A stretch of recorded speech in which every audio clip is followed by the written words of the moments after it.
मैं गुज़िस्ता 2 दहाइयों से दहशतगर्दी से निपटने की वाज़ेह हिकमत अमली बयान करता रहा हूँ। इस हिकमत अमली के बाद तहरीक-ए-इंसाफ के साढ़े 3 साला दौरे हुकूमत में दहशतगर्दी पर बहुत हद तक काबू पा लिया था। तहरीक-ए-इंसाफ ने इस वक्त की पाकिस्तानी मुखालिफ और भारत नवाज अशरफ गनी हुकूमत से भी मुज़ाकरात किए और कबायली अवाम और अफगान पनाह गरेज़ों के मामलात भी अफाम और तफहीम से तय किए। मैं इस वक्त की फौजी क़यादत ने हथियार फेंकने वाले 2021 दहशतगर्दों को वापस बसाने का मनसूबा पेश किया था, मगर इस मंसूबे को खैबर पख्तूनख्वा और कबायली इलाकों के हमारे मुतकिब नुमाइंदों ने मुस्तरद कर दिया था। इस मंसूबे पर हमारी दौर में अमल नहीं हुआ, लेकिन अब हक़ाइक़ के बरक्स तहरीक-ए-इंसाफ की हुकूमत पर यह सरासर झूठा इल्ज़ाम लगाया जा रहा है कि मुल्क में दहशतगर्दी इस दौर में बसाए गए दहशतगर्दों की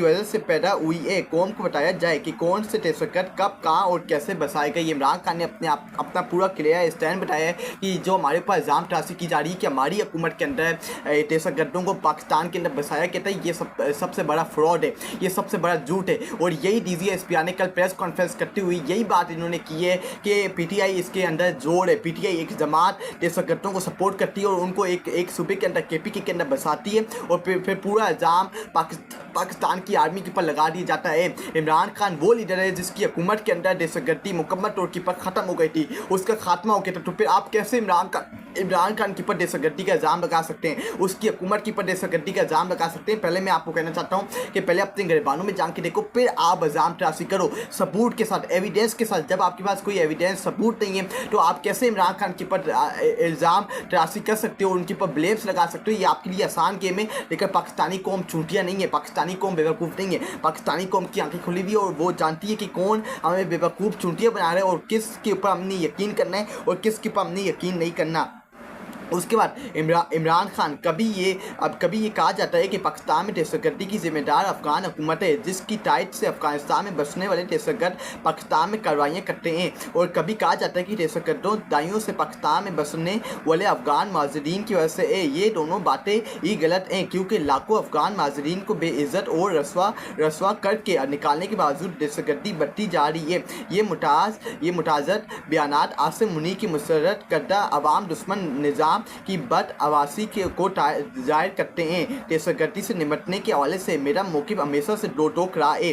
तारीख भी गवाह है। दहशतगर्दी के खिलाफ अगर बाकायदा सियासी बसीरियत और हिकमत अमली के बजाय सिर्फ ताकत का इस्तेमाल किया जाए तो नाकामी ही मकसद बनती है। मिलिट्री ऑपरेशन के नतीजे में होने वाला कोलेटरल डैमेज आवाम को इंतकामन एहतियात उठाने पर मजबूर कर देता है और यूँ ये सिलसिला बस से बदतर होता चला जाता है। इमरान खान ने दहशतगर्दी के ऊपर बात की कि अगर ये मामला आप अवाम को, आपने अफगानी शहरियों को पाकिस्तान से बाहर निकाला, उनको लाते मार के, उनको बेइज्जत करके, उनको यहाँ से उठा के अफगानिस्तान भेजा, आपने कहा कि ये जो अफगान मौजूदीन यहाँ रहते हैं उनकी वजह से दहशतगर्दी के अंदर दिन ब दिन इजाफा हो रहा है। लेकिन इसके अंदर भी आपका बयानिया कामयाब नहीं हो पाया, आप इसके अंदर कामयाब नहीं हो पाए बयानिया बनाने के अंदर। और दहशतगर्दी आपने अफगान मौजूदीन को निकालने के बाद भी दहशतगर्दी पाकिस्तान के अंदर फुल स्टॉप नहीं लगी। उसके बाद आपने कहा कि जो ये तालिबान आते हैं पाकिस्तान के अंदर, इनकी वजह से दहशतगर्दी, जो हमारे इनके साथ ताल्लुकात अच्छे हैं, इनकी वजह से हमारी दहशतगर्दी के अंदर दिन ब दिन पाकिस्तान के अंदर इजाफा हो रहा है। लेकिन इस बयानी के अंदर भी आप कामयाब नहीं हो पाए।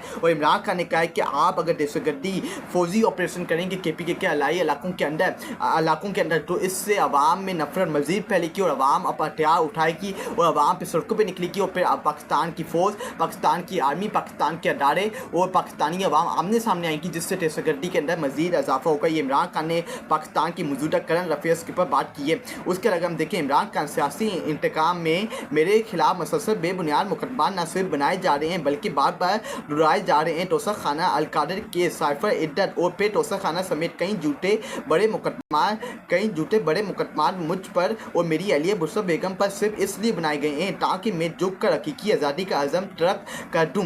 मैं अपनी कौम को फिर से पैगाम देना चाहता हूँ कि ये चाहे कुछ भी कर लें, मैं इनके सामने ना झुकूँगा, ना अपनी कौम को झुकने दूँगा। ये जो आखिरी में सेंटेंस इमरान खान ने कहा है कि जो मर्जी कर लें, जितने मर्जी इन्होंने केसेस बनाने, मुझे जेल के अंदर जितनी मर्जी इन्होंने रखना है, लेकिन मैं एक पैगाम देना चाहता हूँ, ना तो मैं इन वक्त की यजीदो फ़िरौनों के सामने झुकूँगा, ना मैं अपनी कौम को मायूस करूँगा और इन वक्त की यजीदो फ़िरौनों के सामने झुकने दूँगा। ये इमरान खान ने अपनी कौम के लिए पैगाम भेजा है कि मेरे ऊपर, मुझे जेल के अंदर रखने के लिए मेरे ऊपर जुल्म ज़बर किया जा रहा है और मेरी बेगम के ऊपर भी जुल्म ज़बर किया जा रहा है और हमारे ऊपर झूठे मुकदमा दोबारा से दोबारा अगेन एंड अगेन बनाए जा रहे हैं। अलकादर केस के ऊपर इमरान खान ने बात की, तोसा खाना 2 इंडट केस के ऊपर इमरान खान ने बात की, साइफर केस से मुतल्लिक बात की, फिर 9 मई से मुतल्लिक बात की। ये झूठे मुकदमात हैं जो मेरे ऊपर बनाए जा रहे हैं सिर्फ मुझे जेल के अंदर रखने के लिए, और इनका कोई और, इनके पास कोई और मकसद नहीं है। ये इमरान खान ने अपने केसेस से मुतल्लिक बात की है और अपनी कौम को पैगाम दिया है कि मैं इन वक्त की यजीद फ़्रोनों के सामने ना झुकूंगा, ना इनकी गुलामी, इनकी यजीदियत, ना इनकी फ़्रोनियत कबूल करूंगा, और ना अपनी कौम को इन वक्त की यजीद फ़्रोनों के सामने झुकने दूंगा। ये इमरान खान के